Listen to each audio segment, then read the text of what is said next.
Tu es prêt? Oui.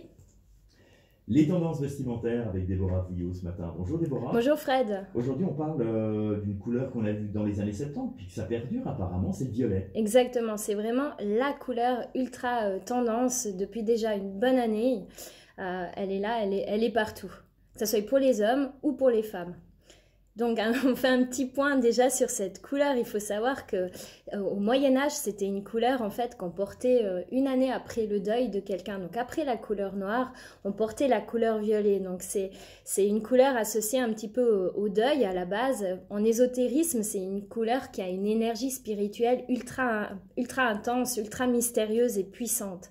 Et puis si on regarde aussi un petit topo du côté de chez Walt Disney par exemple, et bah toutes les sorcières, toutes les méchantes, les marâtres et tout, elles sont en violet.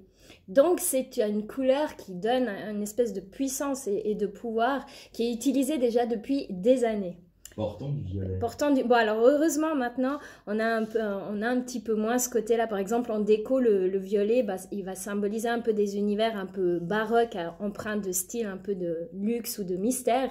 Et dans la mode actuellement 2021 c'est vraiment la couleur qui va élancer la silhouette. On le retrouve dans tous les textiles? On le retrouve dans tous les textiles et puis c'est génial parce que si on prend du violet très foncé, vous pouvez le porter en matière comme du velours ou de la soie, ça va lui donner un peu de clarté parce que c'est une couleur quand même sombre à la base. Mais l'avantage avec le violet, c'est qu'on peut jouer sur tous les dégradés de violet. Ça veut dire que l'été, on va porter du lavande, du mauve, qui est aussi du violet, mais du violet clair, du mauve, du lavande. Et puis en hiver, on peut jouer vraiment sur ces côtés violets profonds. Pour vous, les messieurs, c'est une couleur qui peut remplacer le noir, vraiment. Un pantalon violet foncé ou une chemise même violet foncé, ça sera super classe, tout aussi classe qu'une chemise noire. Il faut oser la porter quand même. Alors, c'est pas une couleur facile à porter. C'est pas une couleur facile à porter, c'est pour ça qu'il faut jouer un petit peu sur les nuances. Et elle sera très belle portée avec une autre couleur qui va la dynamiser aussi. Il faut faire attention de ne pas l'éteindre en fait ou de porter avec des choses trop classiques qui donneraient un côté un peu vieillot comme vous avez dit dans les années 60. Donc du coup le deal avec la couleur violet c'est qu'on peut la porter selon des dégradés sur soi, des monochromes en fait on appelle ça.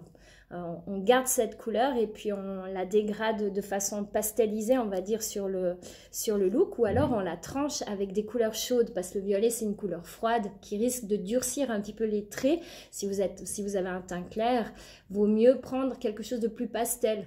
Ça fera moins tranché sur vous. Ou alors vous la coupez avec du bordeaux, avec de l'ocre, du rouge, du brun. Ça peut vraiment très très bien se marier. Au pied, quelque chose d'autre? Ouais, encore, il y a toujours quelque chose d'autre. C'est une couleur qui dynamise vraiment n'importe quel look. Vous pouvez le porter sur des pièces extrêmement fortes et votre look fera vraiment sensation. Une paire de bottines violet, mesdames, un manteau violet foncé, c'est tout aussi facile à assortir qu'un manteau noir. Mais ça fera, waouh, le côté, elle a osé. Pour vous aussi, messieurs, un blazer violet, ça sera ultra chic, ça enlèvera le côté austère du blazer noir et puis ça vous fait un look ultra sympa, chemise blanche, jeans et en avant. Oh, c'est top. Merci Déborah. Merci Fred. À la semaine prochaine. À la semaine prochaine.